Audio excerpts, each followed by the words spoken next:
I have a question for you before we start. Have you ever trusted someone and instantly regretted it? Comment yes or no below.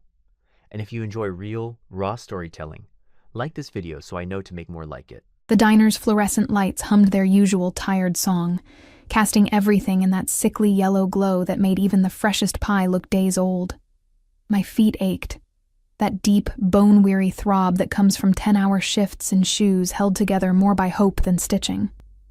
The vinyl of my uniform clung to my back, damp with sweat and the grease that seemed to permeate every surface of Rosie's 24-hour diner. It was 11 p.m. on a Thursday, and the place was nearly empty. Just how I liked it during the final hour of my shift. Fewer customers meant fewer forced smiles. Fewer honey and sweethearts from men old enough to be my grandfather. Fewer opportunities to mess up and lose the tips I desperately needed. I wiped down the counter for the third time, the circular motions automatic, meditative. The smell of burnt coffee and fried onions had long since stopped bothering me. It was the scent of survival, of another day closer to making rent, of keeping the lights on in my shoebox apartment, where the heat barely worked, and the neighbors fought loud enough to rattle my walls. "Emma, you look like death warmed over," Rosie called from the kitchen, her gravelly smoker's voice somehow comforting in its familiarity. "Go home early. I'll close up." "Can't," I said, forcing brightness into my voice. "Need the hours." She didn't argue. She knew. Everyone in this neighborhood knew what it meant to need the hours. The bell above the door chimed, and I looked up, my customer service smile already plastered on my face. Then it faltered. 3 men walked in, and they didn't belong here. Not in this greasy spoon where the clientele consisted of truck drivers, insomniacs, and people with nowhere else to go. These men wore suits, real suits, the kind I'd only seen in magazine ads and movies. The fabric moved like liquid shadow. Probably cost more than I made in 6 months. The first 2 were clearly muscle. Broad shoulders, eyes that swept the room with professional assessment. Hands that rested too casually near their jacket fronts. They moved with synchronized precision, flanking the third man like they'd done it 1,000 times before. But it was him, the third man, who stole the oxygen from my lungs. He was tall, maybe 6'2", with dark hair swept back from a face that could have been carved from marble. Sharp jawline, straight nose, lips pressed into a line that suggested he rarely smiled, but it was his eyes that caught me. Dark, almost black in the diner's poor lighting, and absolutely unreadable. He wore his power like a second skin, comfortable and undeniable. I'd seen men like him before, from a distance. Men who made the neighborhood quiet when they walked through. Men whose names were whispered, never spoken aloud. He shouldn't be here. "Welcome to Rosie's," I heard myself say, my voice steadier than I felt. "Sit anywhere you'd like." One of the guards, the one with a scar bisecting his left eyebrow, pulled out a chair at the corner booth. The location wasn't random, I realized. It faced the door, had a view of both entrances, and put his back to the wall. The boss, because that's what he had to be, sat with fluid grace, adjusting his cufflinks with fingers that looked strong despite their elegance. The guards remained standing, one by the door, one near the booth. They didn't sit. They didn't relax. They watched. I grabbed 3 menus, even though I suspected these men didn't come here for the meatloaf special. My sneakers squeaked against the linoleum as I approached, each step feeling like walking through water. Up close, I could smell him. Expensive cologne that had notes of cedar, and something darker, richer. It was the kind of scent that didn't come from a department store. "Coffee," he said before I could offer the menus. His voice was low, controlled, with just a hint of an accent I couldn't place. "Black." "Of course." I set down the menus anyway, my hands not quite steady. "Anything else?" His eyes met mine for the first time. Really met them. And I felt the impact like a physical touch. There was something predatory in that gaze, something that assessed and cataloged and filed away every detail of my existence. I wondered what he saw. A tired waitress with blonde hair coming loose from its ponytail, circles under her green eyes, a name tag that read Emma in faded letters. "Not yet," he said. and somehow those two words felt loaded with meaning I couldn't decipher. I retreated to the coffee station, my pulse hammering in my throat. Rosie had disappeared into the back office, probably sensing trouble and wanting no part of it. Smart woman. I should have done the same, but I needed this job. I needed every shift, every tip, every hour I could scrape together. So I poured the coffee, fresh pot, not the sludge that had been sitting since 9, and walked it back to the table. Here you go. I set the cup down carefully, trying not to notice how his fingers brushed the ceramic, long and purposeful. Just let me know if you need anything else. Your name is Emma. It wasn't a question. Yes, sir. The sir came automatically, some instinct recognizing hierarchy, danger, power. You've worked here how long? The question caught me off guard. Why would he care? 2 years. Almost 3. He nodded slowly, lifting the coffee to his lips. His movements were economical, precise. Nothing wasted. Late shift. Someone has to take it. I tried for casual, for normal, even though my heart was trying to break free from my ribcage. Better tips, usually. One corner of his mouth lifted, not quite a smile, more like the acknowledgement of a joke I hadn't meant to tell. Is that so? Before I could answer, his phone buzzed. He pulled it out, sleek, expensive, probably encrypted, and his expression shuttered completely. Whatever he read there changed something in the air. The temperature seemed to drop 10 degrees. He stood abruptly, and the guards immediately straightened, alert. He pulled out his wallet, black leather, probably Italian, and extracted a $50 bill for a $3 cup of coffee. Keep the change, he said, already moving toward the door. They were gone in seconds, smooth and coordinated, disappearing into a black SUV with tinted windows that had been idling at the curb. I stood there holding the 50, staring at it like it might vanish if I blinked. Emma! Rosie's voice cracked through my stupor. What the hell was that? I don't know, I whispered. And I didn't. But the 50 in my hand felt heavy, significant, like the beginning of something I didn't understand. I tucked it into my apron and finished my shift in a daze, wiping tables that were already clean, refilling napkin holders that didn't need it. When midnight finally came, I clocked out, counted my tips, $63 including his 50, and walked out into the cold November night. The walk home was always the worst part. 14 blocks through streets that got progressively darker, past buildings with broken windows and alleys that exhaled the smell of garbage and desperation. I kept my keys threaded between my fingers, my pepper spray in my other hand, my head down, but my awareness sharp. I was 3 blocks from my apartment when I heard it. A groan, low and pained, coming from the alley to my right. Every instinct screamed at me to keep walking. Nothing good happened in alleys at midnight. Nothing good happened to women who investigated groans in the dark. But I heard it again, weaker this time, and my feet betrayed me, turning toward the sound. The alley was darker than the street, shadows pooling like spilled ink between dumpsters and fire escapes. I pulled out my phone, turning on the flashlight with shaking fingers. The beam caught him immediately. He was slumped against the brick wall, one hand pressed to his side where dark liquid, blood, so much blood, seeped between his fingers. His suit was ruined, torn and soaked. His face was pale, sweat beading on his forehead despite the cold. It was him, the man from the diner. Oh my God, I breathed, already moving forward even though every survival instinct I had screamed danger. What happened? Who did this? His eyes opened, those dark, fathomless eyes, and focused on me with difficulty. Recognition flickered across his features, followed by something that might have been surprise. You? He managed, his voice rough with pain. The waitress. Don't talk. I dropped to my knees beside him, my phone clattering to the ground, its light casting grotesque shadows. Blood.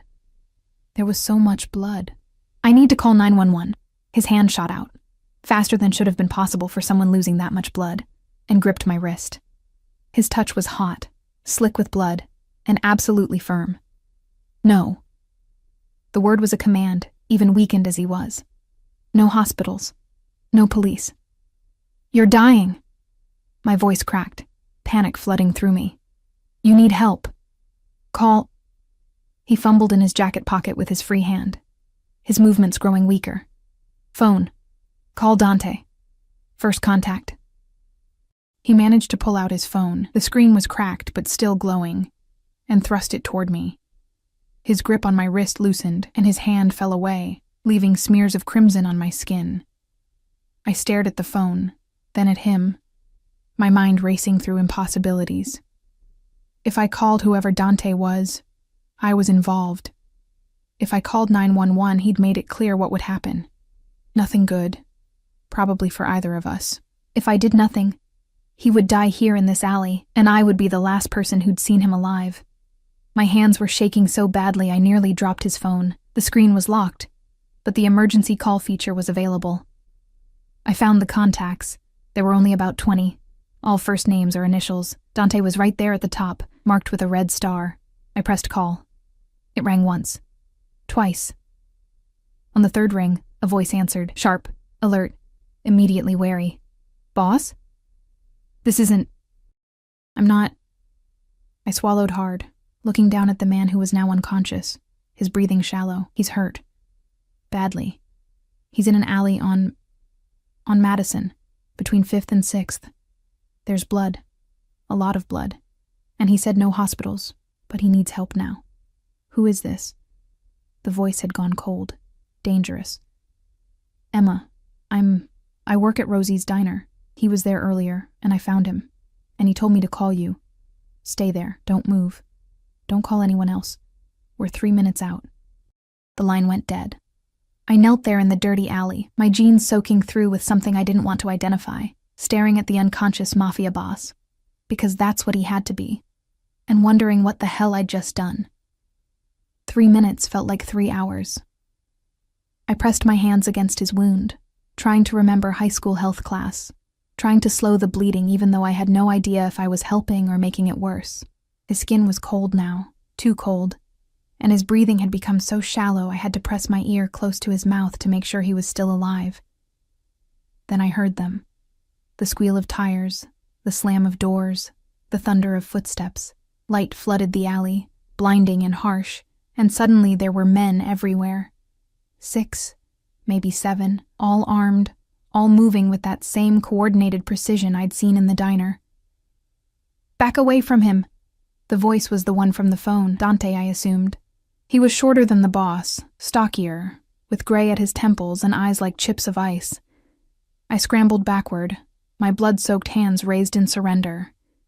2 men moved past me immediately, dropping to assess their boss with professional efficiency. One was already on a phone, speaking rapid fire in what sounded like Italian. Dante crouched in front of me, his expression unreadable. "You found him like this?" "Yes." My voice was barely a whisper. I was walking home from work and I heard him. I didn't know what else to do. "You called us instead of the police." "He told me to. He said no hospitals, no police. He said to call you." Something flickered in Dante's eyes. Respect, maybe, or surprise. "Smart girl. You probably saved his life." He stood, barking orders in Italian. They had a stretcher now, from somewhere, and were already loading the boss onto it with practiced care. "Is he going to be okay?" I asked, even though I had no right to know. No reason to care beyond basic human decency. Dante looked at me for a long moment.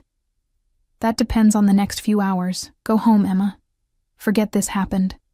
But go home." His voice had hardened into command. "This isn't your world. This isn't your problem.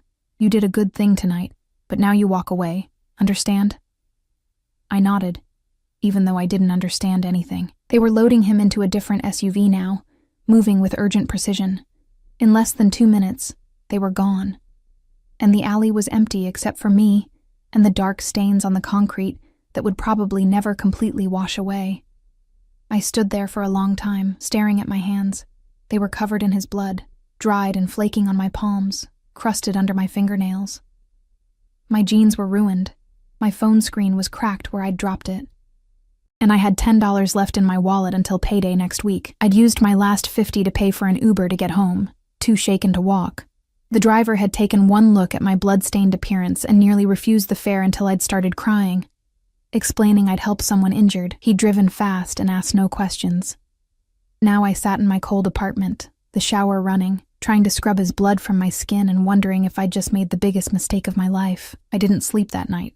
Every time I closed my eyes, I saw him, pale and bleeding, his hand gripping my wrist with that desperate strength, his eyes finding mine even through the pain. I saw the blood, dark and endless, pooling beneath him. I heard Dante's voice. Forget this happened. But how could I forget something like that? By the time weak November sunlight filtered through my apartment's grimy window, I'd convinced myself it had been a terrible dream. Some fever-induced hallucination brought on by exhaustion and too many double shifts. I'd go to work, and everything would be normal. The diner would smell like burnt coffee and hope. Rosie would complain about her ex-husband. The regulars would leave their usual mediocre tips. Normal, safe, predictable. I pulled on my spare uniform. The bloodied one from last night was balled up in a plastic bag under my sink, and I couldn't bring myself to even look at it, and headed to the diner for the morning shift. My fingers trembled as I tied my apron, and the circles under my eyes had deepened to bruises, but I smiled at the early customers and poured coffee with steady hands. "You look worse than usual," Rosie observed around 10 a.m., when the breakfast rush had finally died down. "You sick?" "Didn't sleep well." It wasn't a lie. "Well, try not to collapse on my floor. I got health inspectors coming next week." But her eyes were kind, concerned in that gruff way of hers. I made it through the morning in a fog, going through the motions, forcing normalcy. By noon, I'd almost convinced myself I'd imagined it all. Then the door opened. 2 men walked in, and ice flooded my veins. Not the boss. These were different, though they carried themselves with the same coiled danger. One was tall and rail-thin, with a face like a hatchet. The other was built like a truck, with hands that could probably crush skulls. Both wore dark suits. Both moved with that predatory grace that set every nerve ending I had screaming. They headed straight for me. "Emma Hartley?" The thin one's voice was surprisingly soft, almost gentle. My mouth went dry. "Yes?" "We need you to come with us." The diner went silent. Even the grill stopped sizzling. I felt every eye turn toward us, felt the weight of attention like a physical pressure. I'm working." My voice came out steady despite the terror clawing up my throat. "My shift doesn't end until 3. It ends now." The big one spoke for the first time, his voice a rumble like distant thunder. Rosie appeared from the kitchen, her expression fierce. "The girl said she's working. You got a problem with that? Take it up with me." The thin man's eyes flicked to her, assessing and dismissing in one smooth motion. "Ma'am, with all due respect, this doesn't concern you. Emma, we're not asking. Mr. Russo would like to see you." Mr. Russo. So that was his name. "Is he—" I swallowed hard, my hands gripping the edge of the counter until my knuckles went white. "Is he alive?" Something that might have been approval crossed the thin man's face. "Very much so. And he's requested your presence. We have a car waiting." "Emma, don't you dare!" Rosie started, but I was already untying my apron. "It's okay," I lied, my voice surprisingly calm. "I'll be fine." "Like hell you will. These are—" "I know what they are." I met her eyes, trying to communicate something I couldn't say aloud with half the diner watching. "It's okay, Rosie. Really." I could see her wrestling with it, the desire to protect me versus the wisdom of knowing when a fight couldn't be won. Finally, she nodded, her jaw tight. "You call me if you need anything. Anything." "I will." The thin man held the door open, and I walked through it on legs that felt like water. Outside, a black SUV idled at the curb, windows tinted so dark I couldn't see inside, license plates that looked somehow official and anonymous at once. The big one opened the back door. I hesitated at the threshold, every survival instinct screaming at me not to get in. Once I stepped into that vehicle, there was no going back. This was the moment. The line between my world and theirs. Between safety and something else entirely. "Miss Hartley." The thin man's voice was patient but firm. "Please." I climbed in. The interior smelled like leather and money. The seats were soft, heated despite the mild day. The thin man slid in beside me while the big one took the front passenger seat. A driver I hadn't noticed before pulled smoothly into traffic. Nobody spoke. I sat with my hands clasped in my lap, watching the city slide by through tinted windows that made everything look darker, more ominous. We left my neighborhood quickly, the run-down buildings and struggling businesses giving way to nicer areas. Tree-lined streets, renovated brownstones, restaurants with actual tablecloths visible through their windows. Then we went even further, into a part of the city I'd only seen in magazines. Luxury high-rises that pierced the sky like glass needles. Doormen in uniforms more expensive than anything in my closet. Cars that cost more than I'd make in a lifetime. We pulled into an underground garage beneath one of these towers, all concrete and shadows and the echo of wealth. The big man opened my door, and I stepped out on shaking legs. This way. The thin one gestured toward a private elevator, the kind that required a key card to even call. He swiped his card, and the doors opened immediately. We rode up in silence. I watched the numbers climb, 15, 20, 25, 30, 35, until finally stopping at 40. The penthouse, I realized. Of course it was the penthouse. The doors opened directly into an apartment. No hallway, no other doors, just straight into a space that stole my breath. Floor-to-ceiling windows looked out over the entire city, making it look small and manageable from this height. The floors were dark hardwood, gleaming like black mirrors. The furniture was minimal but clearly expensive, all clean lines and quality materials. Art hung on the walls, pieces I vaguely recognized from museum visits on school field trips years ago. And there, standing by the windows with his back to us, was him. He wore different clothes than last night. Black slacks and a white dress shirt with the sleeves rolled to his elbows. Even from behind, I could see the bandages wrapped around his torso, visible through the thin fabric. He was on the phone, speaking low and rapid in Italian, his free hand gesturing with controlled emphasis. "Sir," the thin man said softly, "she's here." He turned, and whatever he was saying died mid-sentence. His eyes found mine across the expanse of polished floor, and I felt that same electric impact I'd felt in the diner. He said something quick into the phone and ended the call, slipping it into his pocket. For a long moment, we just stared at each other. He looked pale still, with shadows under his eyes that matched mine. But he was alive, standing, moving. The wound that should have killed him hadn't. "Thank you, Marco. Luca. You can go." His voice was stronger than it had been in the alley, but still rough around the edges, like he was working through pain. The two men left without a word, and suddenly I was alone with him. The silence stretched, thick, and weighted with things I couldn't name. "You're alive," I finally said, because someone had to say something, thanks to you. He moved toward me slowly, each step measured and careful. Up close, I could see the pallor beneath his olive skin, the tight lines around his mouth that spoke of controlled agony. The doctors said another 10 minutes, maybe 15, and I would have bled out. Doctors that make house calls? The words slipped out before I could stop them. His mouth quirked. That almost smile again, something like that. "Sit. Please."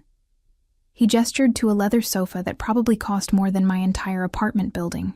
I sat stiffly on the edge, too aware of my stained sneakers on his pristine floor, my cheap uniform in his palace of wealth.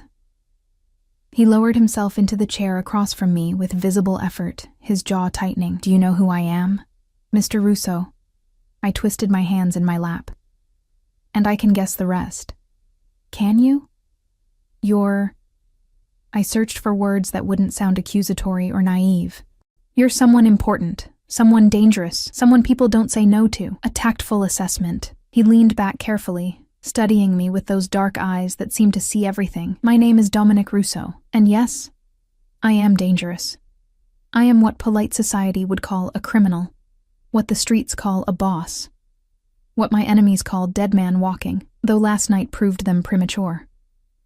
His bluntness caught me off guard. "Why am I here?" "Because you saved my life." He said it simply, as if it explained everything. "Because you called Dante instead of the police, even though calling the police would have been the smart, safe choice. Because you stayed with me, tried to stop the bleeding, put yourself at risk for a stranger you'd seen once for 10 minutes in a diner. Anyone would have... No. The word cut through the air like a blade. Most people would have kept walking. Many would have called 911 and disappeared before the sirens arrived. You did neither. You stayed. You helped. In my world, Miss Hartley, that kind of loyalty is rare, that kind of courage is priceless, and I pay my debts. He reached into his pocket and pulled out an envelope, heavy cream paper, the kind they probably didn't even sell in regular stores. He set it on the coffee table between us. What is that? My voice was barely a whisper. Open it. My hands shook as I picked up the envelope. It wasn't sealed. Inside were several documents. Papers with official-looking letterhead, numbers that made my vision blur. I don't understand, I breathed, staring at what looked like a lease agreement for an apartment, in a building I'd passed 100 times but never dreamed of entering. You will no longer live in that falling-apart building on Madison, Dominic said, his voice matter of fact. The apartment is yours, lease paid for 2 years, utilities included. There's also a bank account in your name with enough to cover your expenses for the same period. I looked up at him, shock rendering me speechless. The numbers I'd glimpsed, they had more zeros than my brain could process. I can't accept this. The words felt hollow even as I said them. You can. You will. There was steel beneath the politeness. You saved my life, Emma. In my world, a life debt is sacred. This is not charity. This is payment. Refusing would be unwise. The unspoken threat hung in the air. But somehow it didn't feel threatening. It felt like something else. An inevitability, maybe. A door that had opened and couldn't be closed. Why so much? I whispered. I just called for help. Anyone would have... But they didn't. You did. He leaned forward, wincing at the movement. And in doing so, you made yourself visible to me. In my line of work, Miss Hartley, visibility is dangerous. By helping me, you painted a target on your back. Every enemy I have, and I have many, would see you as leverage if they knew what you'd done. So you will accept this gift. You will move to the new apartment today, and you will allow my people to ensure your safety. Your people? Alarm bells rang in my head. You mean guards? Watching me? Protecting you. His eyes held mine, and I saw something flicker there, something almost like regret. I've brought you into my world, Emma, whether you wanted it or not. The moment you touched my blood, the moment you called Dante, you became part of this. I cannot undo that, but I can make sure you survive it. My heart hammered against my ribs.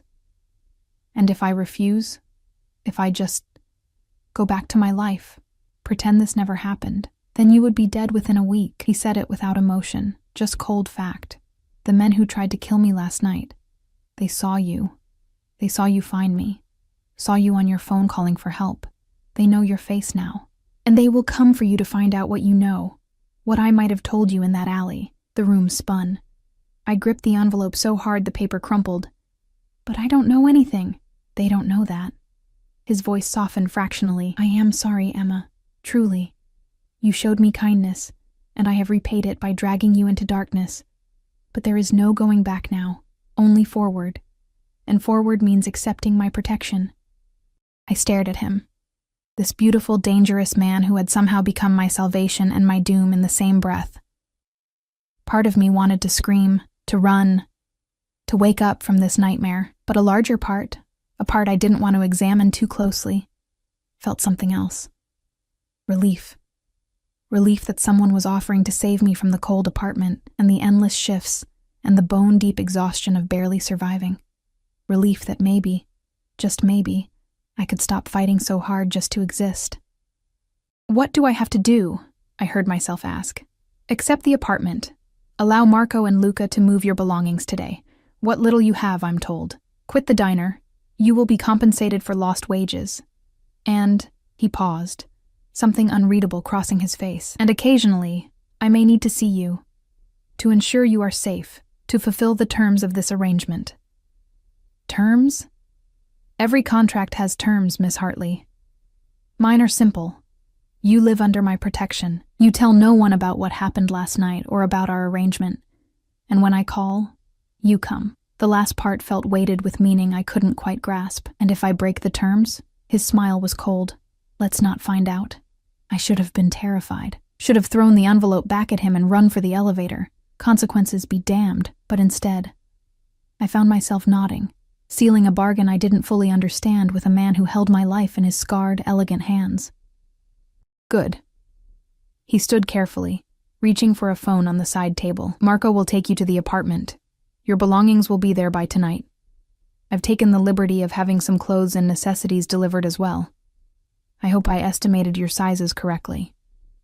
Heat flooded my cheeks at the thought of him considering such intimate details. That wasn't necessary. Perhaps not. But I am not a man who does anything halfway, Emma. The way he said my name, low and deliberate, sent shivers down my spine. When I protect something, I do it completely. When I pay a debt, I pay it in full. You will learn this about me. Marco appeared as if summoned, silent and efficient. Dominic gave him instructions in rapid Italian, then turned back to me. Go. Settle in. Someone will contact you soon about the other arrangements. His eyes held mine for a heartbeat longer than necessary. And Emma? Welcome to my world. Try not to let it swallow you whole. The apartment was obscene in its luxury. Floor-to-ceiling windows overlooked a part of the city I'd only ever seen from below.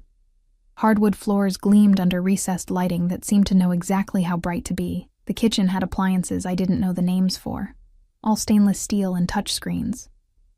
The bedroom. God, the bedroom. Had a bed so large I could have fit my entire previous apartment inside it.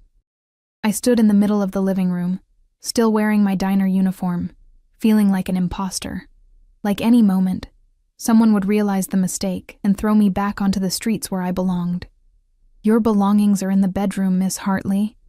Marco stood by the door, his expression neutral. Mr. Russo has also arranged for a car service. The number is programmed into your new phone, which you'll find on the kitchen counter. Use it whenever you need transportation. A car service. I repeated the words like they were a foreign language. I don't need. You do. His tone was polite but firm. Mr. Russo insists, for your safety. Right. Safety. Because I was apparently now a target for whoever had tried to kill Dominic Russo in that alley. The reality of it hit me again, making my knees weak. I sank onto the leather sofa, butter soft, probably Italian, and put my head in my hands. Miss Hartley. Marco's voice softened slightly. I know this is overwhelming, but Mr. Russo doesn't make decisions lightly. If he says you're in danger, you are. If he says you need protection, you do. Trust in that, if nothing else. I looked up at him. How long have you worked for him? 15 years. Something like pride entered his expression. He saved my life once, too. Took me off the streets when I had nothing. Gave me purpose. I would die for him without hesitation. The devotion in his voice was absolute, unsettling. What kind of man inspires that level of loyalty? Marco's smile was thin, the kind worth following into hell. The kind who protects his own with everything he has. You'll understand, in time. He moved toward the door. We'll be nearby if you need anything. Don't leave the building without calling the car service first. And Emma? He paused, his hand on the doorknob. Welcome to the family. And then he was gone, and I was alone in an apartment that cost more per month than I made in a year, wearing a stained uniform that smelled like grease and old coffee, with a phone full of numbers I didn't recognize, and a life that no longer felt like my own. I called Rosie first. She answered on the second ring. Emma, Jesus Christ, are you okay? Where are you? Do I need to call the police? I'm fine. The lie tasted bitter. Rosie, I can't come back to the diner. Silence. Then, what did they do to you? Nothing. They didn't hurt me. I can't explain, but I can't come back. I'm sorry. Emma, whatever they're offering, whatever they're threatening, it's not like that. Another lie, or maybe not. I didn't know anymore. I'm safe. I promise. I need you to trust me. More silence, heavy with judgment and worry. Finally, you call me if you need help. Anytime, day or night. You understand? I understand. My voice cracked. Thank you, Rosie. For everything. I ended the call before she could argue further, before I could hear the disappointment I knew would be in her voice. The rest of the day passed in a blur. My belongings arrived. 2 cardboard boxes that looked pathetic sitting in the massive bedroom. Everything I owned in the world, barely enough to fill a closet that could have housed a small family. But there were other boxes, too. Designer clothes in my size, how had he known? Still bearing tags with prices that made my head spin. Shoes that probably cost more than my monthly rent used to. Toiletries from brands I'd only seen in magazine ads. Everything I could possibly need, provided by a man I'd met twice. A man who now owned me, in a way. That thought should have terrified me. Instead, it made something dark and confusing twist in my chest. I showered in a bathroom with heated floors and a shower head that felt like standing in warm rain.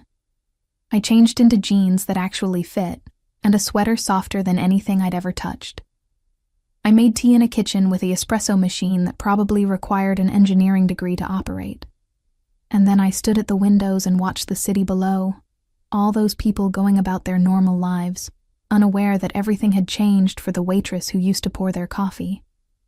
My new phone buzzed. An unknown number. "How are you settling in?" D. My heart stuttered. He was texting me. The Mafia boss who I'd found bleeding in an alley was casually texting me like this was normal. "It's overwhelming," I typed back. "But beautiful. Thank you." The response came quickly. "You deserve beautiful things, Emma." I stared at those words, trying to parse their meaning. Was this just part of paying his debt? Or was there something else beneath the surface? "You should be resting," I sent. "You were nearly dead yesterday. I've been nearly dead many times. It loses its impact." The cavalier way he said it made my chest tighten. What kind of life had he lived that near death was routine? "That's not funny," I typed. "No, it's not. But it's true." A pause. The 3 dots appearing and disappearing several times before the next message came through. "I need to see you tomorrow. There are things we need to discuss. Marco will bring you to my office at noon." My hands trembled on the phone. What things? Things that can't be discussed over text. Things you need to understand about your new situation. Our arrangement, you mean? Yes. I should have asked more questions, should have demanded answers now, not tomorrow. But instead I just typed, "Okay. Good. Sleep well, Emma. You're safe now." I wasn't sure I believed him, but I wanted to. God, how I wanted to. That night, I slept in silk sheets on a mattress that felt like floating on clouds, and I dreamed of dark eyes and blood and hands that could kill, but had held me with unexpected gentleness. The next morning, I woke to sunlight streaming through windows I'd forgotten to cover. For a disorienting moment, I didn't know where I was. Then it all came flooding back, the alley, the blood, Dominic Russo, and his impossible offer that I'd accepted. I dressed carefully in the new clothes, feeling like I was putting on a costume. The woman in the mirror looked like me but wasn't. She had better clothes, smoother skin from actual good sleep, eyes that weren't quite so haunted. But beneath the surface, I was still the same scared girl who counted pennies and worked double shifts just to survive. Marco arrived at 11:30, punctual to the minute. "Ready, Miss Hartley?" "As I'll ever be." The drive took 20 minutes through morning traffic. We ended up in the financial district, pulling into the underground garage of a sleek office building. Marco led me to another private elevator, using another key card. "His legitimate businesses are run from this building," Marco explained as we rode up. "Import-export, real estate, investments, all very legal, very profitable. And the illegal ones?" His smile was brief. "Those are handled elsewhere." The elevator opened onto the top floor. More windows, more expensive furniture, more evidence of wealth beyond my comprehension. A receptionist who looked like she'd stepped out of a fashion magazine greeted us with a professional smile. "Miss Hartley, Mr. Russo is expecting you. Right this way." She led me down a hallway lined with abstract art, stopping at double doors made of dark wood. She knocked once, then opened them. The office was enormous. One wall was entirely windows, offering a view that rivaled the apartment. The rest was all dark wood and leather, with bookshelves that actually held books, not just decorative spines. And there, behind a desk that looked like it had been carved from a single piece of mahogany, was Dominic Russo. He looked better than yesterday, color back in his face, though I could see the careful way he held himself, protecting his wounded side. He wore a charcoal suit that probably cost more than a car, his dark hair perfectly styled, his jaw shadowed with calculated stubble. He looked every inch the powerful businessman, but I'd seen him bleeding in an alley, vulnerable and mortal, and I couldn't forget it. Emma. He stood as I entered, a gesture that felt oddly old-fashioned. Thank you for coming. Did I have a choice? The words came out sharper than I'd intended. His lips quirked. Not really. Sit, please. I sat in one of the chairs across from his desk, trying not to feel like I was about to be interrogated. Marco had disappeared, closing the doors behind him, leaving us alone. Dominic settled back into his chair with visible care. How was your first night? Strange. Surreal. I met his eyes. I kept waiting for someone to tell me there'd been a mistake. No mistake. He opened a drawer, pulling out a folder. We need to discuss the practical aspects of this arrangement. First, your financial situation. He slid the folder across the desk. Inside were bank statements, account numbers, figures that made my vision blur. I couldn't finish the sentence. Enough for 2 years of comfortable living, as I said, plus a discretionary fund for anything you might need. His tone was businesslike, as if we were discussing a corporate contract. The apartment is yours for the same period. After that, we'll reassess. Reassess what? Whether you still need my protection. Whether my enemies still see you as a target. He leaned back, studying me. I hope, by then, the answer to both questions will be no. And you can return to whatever life you choose. And if the answer is yes, his eyes darkened. Then we continue. The weight of that statement hung between us.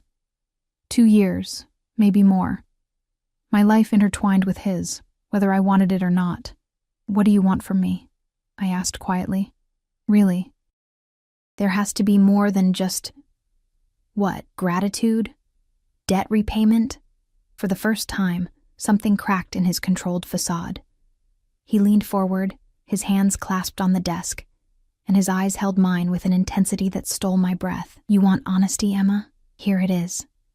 When I woke up in that alley and saw you, this girl with terrified eyes and bloody hands, staying with a monster because it was the right thing to do, something in me shifted. In my world, goodness is weakness. Kindness gets you killed, but you... He paused, seeming to search for words. You were kind without expectation of reward. You were brave without knowing what it would cost you. And yes, I owe you a debt. But more than that, I want to keep you safe because people like you, people with light still inside them, are rare. And I've destroyed so much light in my life. I don't want to destroy yours too. His words hung in the air between us, raw and unexpected. I didn't know what to say, how to respond to this glimpse beneath the armor he wore so carefully. You're not a monster, I finally whispered. His laugh was bitter. You don't know what I've done. The blood on my hands would drown you. Maybe. But monsters don't save waitresses from poverty. Monsters don't worry about destroying someone's light. I leaned forward, surprising myself with my boldness. You're dangerous, yes.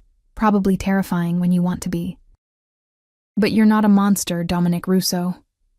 Something flashed in his eyes. Surprise, maybe. Or something deeper. He stood abruptly, moving to the windows, his back to me. Even injured, he moved with that predatory grace that made my pulse quicken. 2 weeks ago, I had a man killed, he said, his voice flat. He stole from me, lied to my face, thought I wouldn't notice or wouldn't care. I cared. So I had him dealt with. He turned to face me, and his expression was carved from stone. Does that sound like someone who isn't a monster? I should have been horrified, should have run from the room, from him, from this whole impossible situation. But instead, I thought about the desperation in his voice in that alley, the way his hand had gripped mine like I was his last anchor to the world. It sounds like someone who lives in a world I don't understand, I said carefully. A world with different rules, different consequences. You're trying to rationalize it, to make me palatable. He crossed back to the desk, bracing his hands on it as he leaned toward me. Don't. I am what I am, Emma. I've made my choices, and I live with them. You need to understand that if you're going to be part of my life, even peripherally, then help me understand. I stood, refusing to be intimidated. Tell me the truth. All of it. Who tried to kill you? Why? And why am I really in danger? He studied me for a long moment, something like approval flickering across his features. You want the truth? Fine. The man who tried to kill me was Francesco Moretti. He was my second in command until 6 months ago when I discovered he'd been skimming profits and feeding information to the Calabrese family. My enemies. His voice hardened. I exiled him rather than kill him. A mistake, as it turns out. He came back with hired guns, caught me leaving a meeting, and put 3 bullets in me before my security could respond. And he saw me. He and his men both. They watched you find me, watched you stay. They'll assume I told you something, gave you information they could use, or they'll try to use you to get to me. His jaw clenched. Either way, you're leverage now. A weakness they think they can exploit. Am I? The question escaped before I could stop it.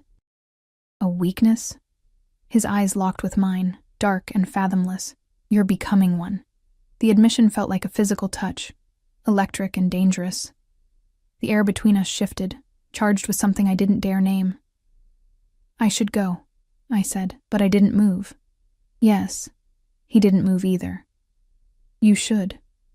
We stood there, frozen in that moment, until his phone buzzed sharply. He glanced at it, and whatever he saw there made his expression shudder completely. Marco will take you home. Stay in the apartment tonight. Don't go out. Don't answer the door for anyone except my people. His voice had gone cold, professional. I'll be in touch. Dominic. Go, Emma. Now. The dismissal stung, but I went. Marco was waiting in the hallway, his face carefully neutral as he led me back to the elevator. The drive back to the apartment was silent, tense with things unsaid. 3 days passed with no word from Dominic. 3 days of living in luxury while feeling like a prisoner, of staring at my phone waiting for messages that didn't come, of watching the city below and wondering what game I'd become a pawn in. Marco or Luca checked in daily, always professional, always careful not to tell me anything useful. Mr. Russo was handling business. Mr. Russo would contact me when appropriate. Mr. Russo ensured my continued safety. But I didn't feel safe. I felt like bait in a trap I didn't understand. On the 4th day, I broke. I called the car service, ignored Marco's warnings when he called me back immediately, and gave the driver an address I'd found in the folder Dominic had given me. One of his legitimate businesses, a restaurant in the heart of downtown, upscale and expensive, the kind of place I'd never have entered in my old life. The driver tried to dissuade me. I insisted. He made a phone call in rapid Italian. I ignored him and walked into the restaurant anyway. It was beautiful, all dark wood and soft lighting, with tables set with crystal and silver. A hostess in an elegant black dress intercepted me immediately. Do you have a reservation? I need to see Dominic Russo. My voice came out stronger than I felt. Tell him Emma is here. Her professional smile faltered. I'm afraid Mr. Russo isn't. He's here. I'd seen the SUV outside, recognized the driver. Tell him I'm not leaving until he sees me. She hesitated, then disappeared through a door marked private. I stood there, very aware of the other diners staring at me in my nice but not expensive jeans and sweater, clearly not belonging in this world of wealth and privilege. 2 minutes later, the door opened again. Not the hostess, Dominic. He looked furious. He crossed the restaurant in long strides, his hand closing around my elbow with barely controlled pressure. What the hell are you doing here? You've been ignoring me for 4 days. I kept my voice low but firm. I wanted answers. So you decided to march into one of my public businesses, making yourself visible, painting a target on your back? His voice was a dangerous whisper. Upstairs. Now. He practically dragged me through the private door, up a narrow staircase, into an office above the restaurant. The moment the door closed behind us, he rounded on me. Do you have any idea how reckless that was? How stupid? Don't call me stupid. Anger flared hot in my chest. You can't just lock me away and expect me to sit quietly waiting for your attention like some what? Like someone whose life is in danger? Because that's exactly what you are.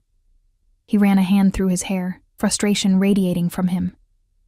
Moretti has people everywhere, eyes everywhere, coming here, making a scene. I didn't make a scene. I asked to see you. In front of witnesses? In public? Jesus, Emma. He turned away, his shoulders tight with tension. You don't understand how this works, how careful we have to be. Then explain it to me. My voice cracked. Stop treating me like I'm made of glass, like I can't handle the truth. You brought me into this world. Now let me actually be part of it instead of keeping me in a gilded cage. He spun back to face me, and the raw emotion in his eyes made my breath catch. I'm trying to protect you. By ignoring me? By leaving me alone with my thoughts and my fear and no information? I stepped closer to him, driven by frustration and something else. Something dangerous. I gave up my life for this, my job, my apartment, my independence. The least you can do is treat me like I matter. You think you don't matter? His voice dropped to something low and rough. You think I've been ignoring you because you don't matter? Emma, I've been ignoring you because you matter too damn much.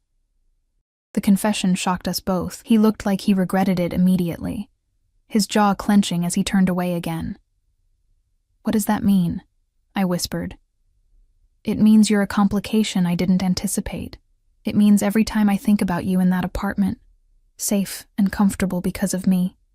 Something in my chest. He stopped, shaking his head. It means I should have kept my distance. Should have had Marco handle everything. Should have let you fade into the background of my life where you'd be safe from more than just Moretti. Safe from you, you mean? He didn't deny it. Yes. I should have been afraid. Should have recognized the warning for what it was. But instead, I felt something reckless rising inside me. Something that had been building since that night in the alley. What if I don't want to be safe from you? He went completely still. Emma. I'm not stupid, Dominic. I know what you are.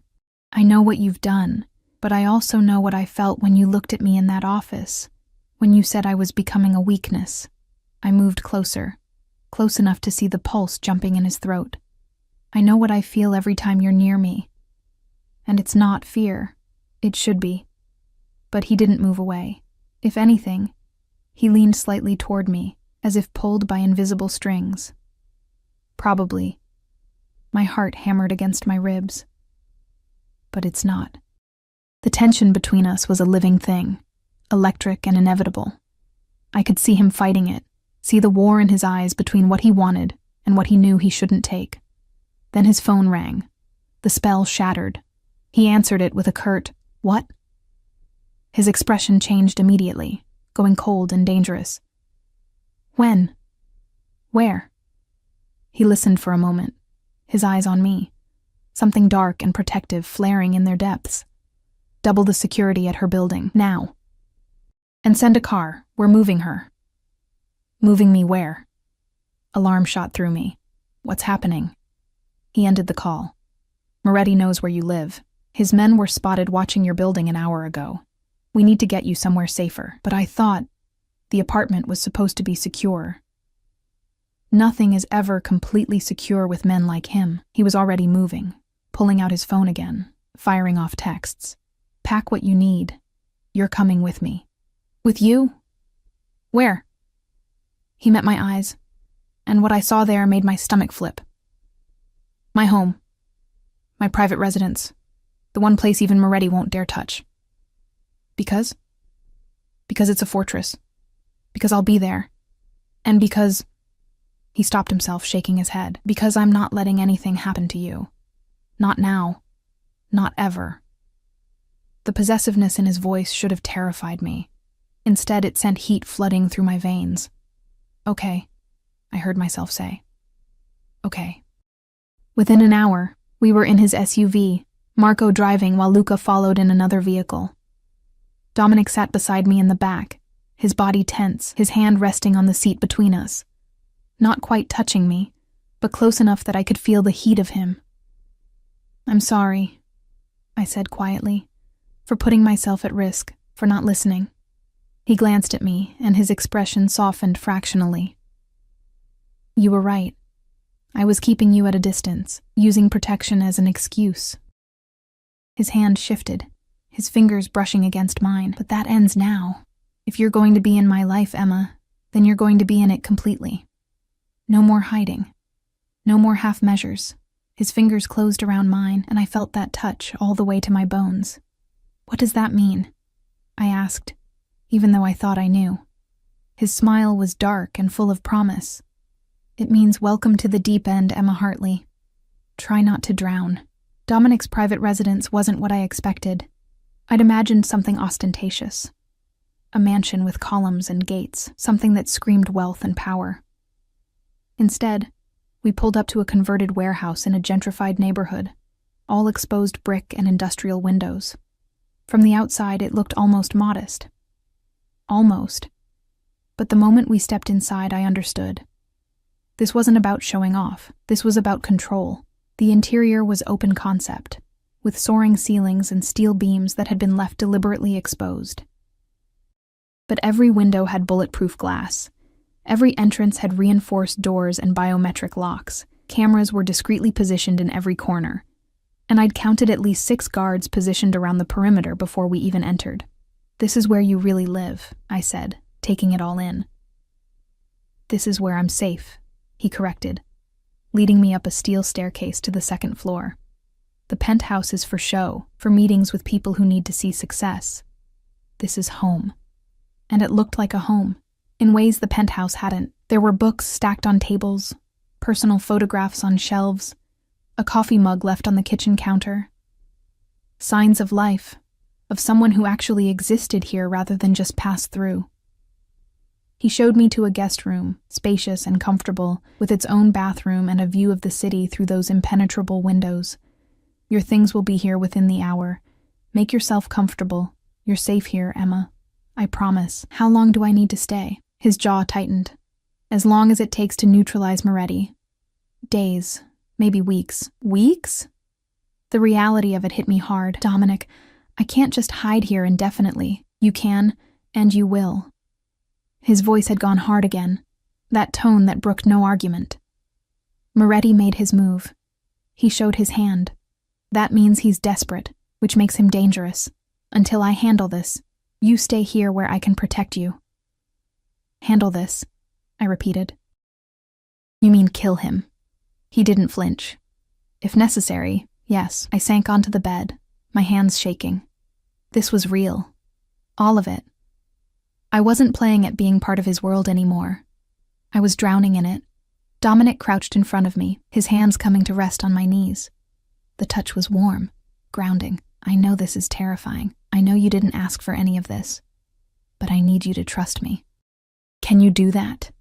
I looked into his dark eyes and saw something I hadn't expected. Genuine concern, real fear for my safety. Not because of his debt or his honor, but because of something else. Something neither of us had named yet. I trust you, I whispered. His hands tightened on my knees. Then trust that I will end this. And when it's over, you can decide. Stay in my world or go back to yours. No pressure. No obligation. I'll give you that choice, Emma. I promise. And what if I don't want to choose? What if I want both? His eyes darkened. That's not possible.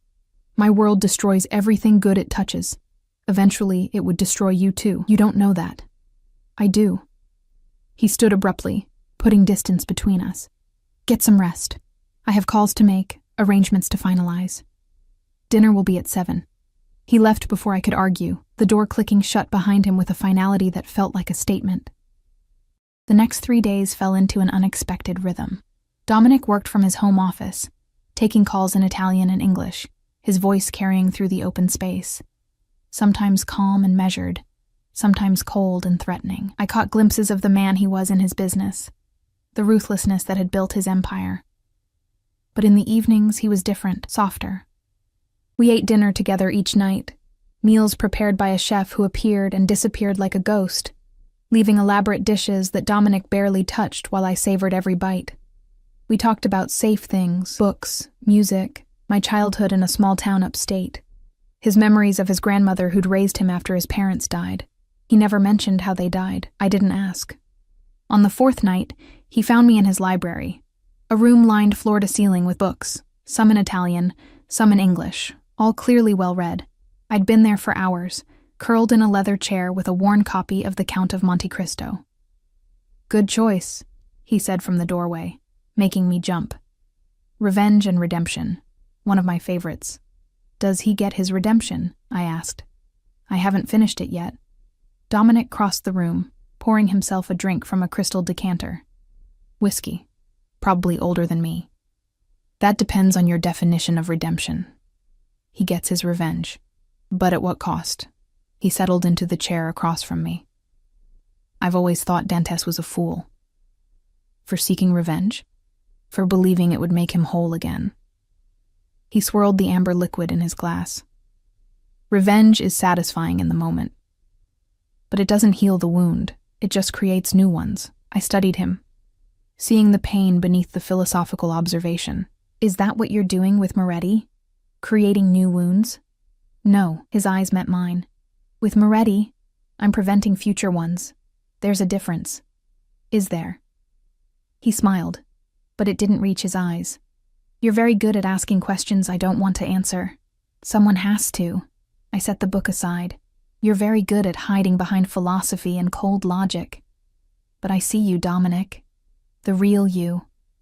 And you're not as hard as you pretend to be." "Emma." My name was a warning. "It's true. You care. Maybe too much. That's why you're so protective. Why you push people away before they can see how much you actually feel." He set his glass down with controlled precision. "And what do you think I feel for you?"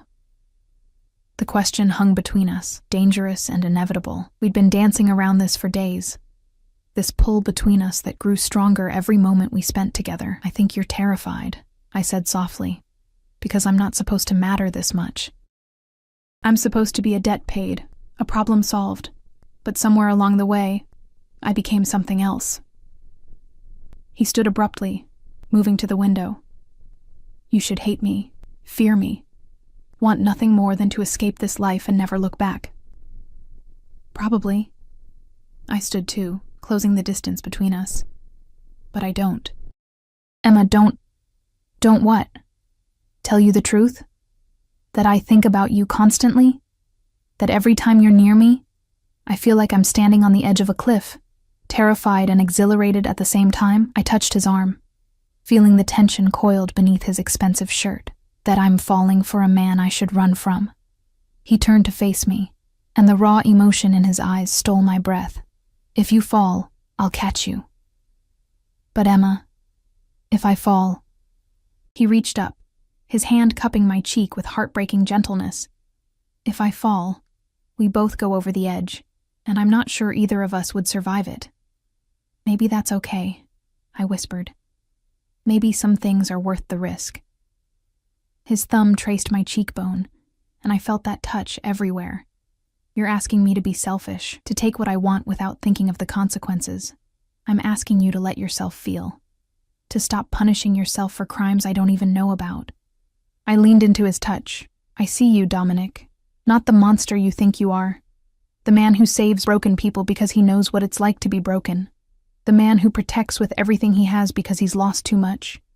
The man who's terrified of wanting something good because he thinks he doesn't deserve it." "I don't deserve you," he said roughly. "That much is certain. Maybe not. But you have me anyway." Something broke in him then. I saw it happen. Saw the moment he stopped fighting. His hand slid into my hair, and he pulled me to him with a desperation that matched my own. His lips found mine, and the kiss was everything I'd imagined and more. Fierce and tender, claiming and questioning all at once. I kissed him back with everything I had, pouring 4 days of tension and longing and fear into it. His other arm came around my waist, pulling me flush against him, and I could feel his heart hammering against mine. When we finally broke apart, both breathing hard, his forehead rested against mine. "This is a mistake," he murmured. "Probably the biggest one I've ever made." I smiled against his lips, "But I'm making it anyway." "Emma?" His phone buzzed. He ignored it. It buzzed again, insistent. With a curse, he pulled it out, his arm still around me as he read the message. His expression shifted immediately. All business, All danger. What is it? I asked, though I already knew. Something had changed. Moretti. His voice had gone cold. He's made a move. Attacked one of my warehouses, killed 2 of my men. His jaw clenched. It ends tonight. Fear flooded through me. You're going after him. I have no choice. He's forcing my hand. He looked at me, and I saw the conflict in his eyes. Duty versus desire. Revenge versus the woman in his arms. I need you to stay here. Marco and Luca will guard you. Don't leave for any reason. Promise me. Dominic, please, let someone else handle it. Don't go. I have to. He kissed me again, hard and fast, like he was trying to memorize the feel of me. I have to finish this. For you. For us. For any chance at a future where you're safe. Then come back to me, I said fiercely, gripping his shirt.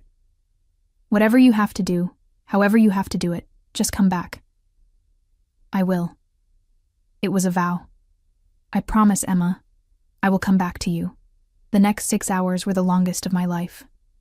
I paced the warehouse like a caged animal, ignoring Marco's attempts to calm me, Luca's offers of food and distraction. All I could think about was Dominic walking into danger, putting himself in Moretti's crosshairs to protect me. It was past midnight when I heard the SUV pull up outside. I ran to the door before Marco could stop me, my heart in my throat. Dominic walked in, and relief crashed over me so powerfully my knees nearly buckled. He was unharmed. Not a scratch on him, though his clothes were rumpled, and there was something dark on his sleeve that might have been blood. It's done, he said simply. Moretti is dead. His operation is finished. You're safe now, Emma. Truly safe. I didn't ask how. Didn't ask for details I probably couldn't handle. I just ran to him and he caught me, his arms crushing me against him.